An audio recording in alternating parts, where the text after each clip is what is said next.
Ya, ternyata Islam datang ke Nusantara ini itu bukan di abad ke-14.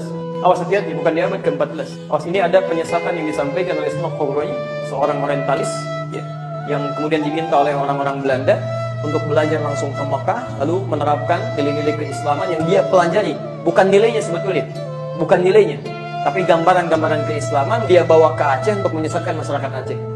Di antara pendapatnya mengatakan bahwa Islam itu masuk ke Nusantara di abad ke-14. Profesor Ahmad Mansur Suryanegara dalam bukunya Api Sejarah kemudian menepis dugaan itu, termasuk Buya Hamka yang menginisiasi Masjid Al-Azhar ini.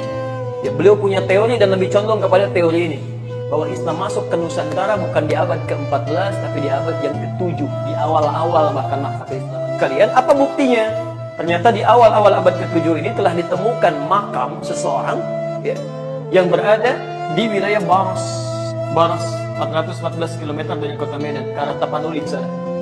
Namanya Syekh Mukauddin. Syekh Mukauddin ini ditemukan di situ, ya, bertuliskan lisannya berbahasa Arab dan dia Muslim. Pernah dengar kalimat ini? Ya, maaf. Setelah itu datang Islam, kemudian meruntuhkan kerajaan Majapahit, maju Islam. Itu penyesatan yang luar biasa. Majapahit baru berdiri tahun 1295. Teman-teman sekalian, penting diketahui 19 tahun sebelum itu sudah tersebar kerajaan Samudra Pasai. 19 tahun setelah itu, sebelum itu 19 tahun, kurangi 19 berapa? 1276 sudah ada kerajaan Samudra Pasai dan sudah menyebar. Jadi nggak benar kalau dikatakan Majapahit duluan baru kemudian kerajaan Islam datang. Tidak, Islam sudah duluan. Abad ke-14 sudah punya kerajaan. Snokhobroy mengatakan Islam masuk ke Nusantara abad ke-14. Bagaimana mungkin orang masuk ke Nusantara langsung bikin kerajaan? Orang Sumatera pada kemana? Ya, jadi ketika masuk tersebar abad ke-7, kemudian mengembangkan keislamannya sampai jadi kerajaan abad ke-14. Jadi sesungguhnya Islam masuk ke Nusantara ini masih di awal-awal masa kehidupan Nabi SAW dan masa awal sahabat, abad ke-7. Nah, Islam apa yang dibawa oleh para sahabat ini sampai datang ke Nusantara dan menyebarkan sampai sekarang ada? Ternyata Masya Allah, bukan yang jauh-jauh. Mereka membawa petunjuk Nabi SAW. Mereka ajarkan Qurannya, mereka ajarkan petunjuk penjelasan hadisnya. Ketika Islam mulai menyebar, bukan cuma di Sumatera, bahkan yang ada mulai di Jawa, sampai bahkan ke ujung Papua, sampai ada di wilayah disebut dengan Maluku. Maluku itu dari kata muluk asalnya. Muluk dari bahasa Arab. Ya, Malik jamaknya muluk, raja-raja. Karena di sana banyak kerajaan-kerajaan Islam pada waktu itu. Ada Ternate, Tidore, Bacan, macam-macam. Jadi Muslim. Di Maluku itu Muslim semuanya dulu ya. Diutus kemudian ke Nusantara. 9 orang, 9 dalam bahasa Jawa disebut dengan Songo. Yang dekat dengan Allah Subhanahu wa Ta'ala. Rajin ibadah, baik. Ya, para ulama ini.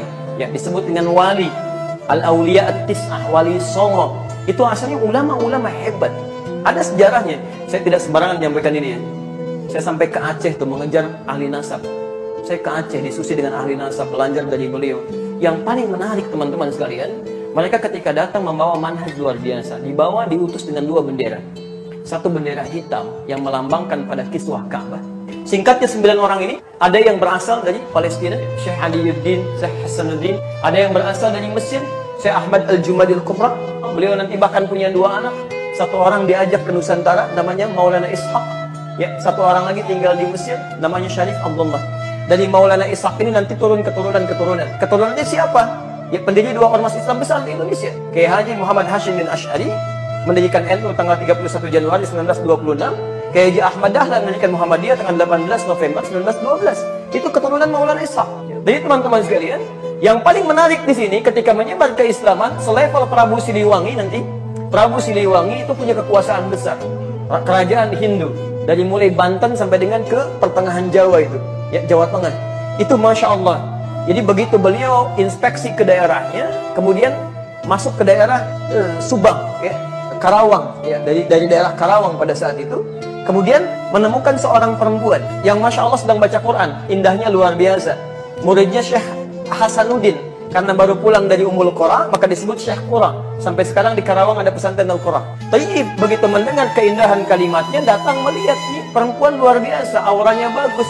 Namanya Nyai Subang Larang. Ya. Tiba-tiba dinikahi beliau ini, ya, dengan syarat masuk Islam Prabu Siliwangi tahun 1423 melahirkan anak. Ya, anaknya dikenal dengan Walang Sungsang. Ya, yang kedua nanti 1426 lahir anak kedua Rara Santang, dan yang ketiga 1427 lahir anak ketiga namanya Raja Senggara. Semuanya masuk Islam. Nah, yang pertama Walang Sungsang dengan yang kedua Rara Santang kemudian pergi menunaikan haji di Mekah, kemudian setelah berhaji ganti nama. Yang satu jadi Abdullah Iman, yang satu jadi Syarifah Mudaim. Saat akan pulang ketemu dengan anaknya Ahmad Jumadil Kubra yang kedua, yang dari Mesir sedang haji. Tayyib namanya Syarif Abdullah. Dilamar kemudian Syarifah Mudaim lewat kakaknya Abdullah Iman, dinikahkan di situ, nggak ikut pulang ke Nusantara. Beliau kemudian ikut ke Mesir. Tinggal selama 20 tahun, melahirkan anak bernama Syarif Hidayatullah. Ini yang kemudian pulang tengok kakaknya yang punya kekuasaan di wilayah Gunung Jati, sampai diberikan gelar Sunan Gunung Jati pada saat itu.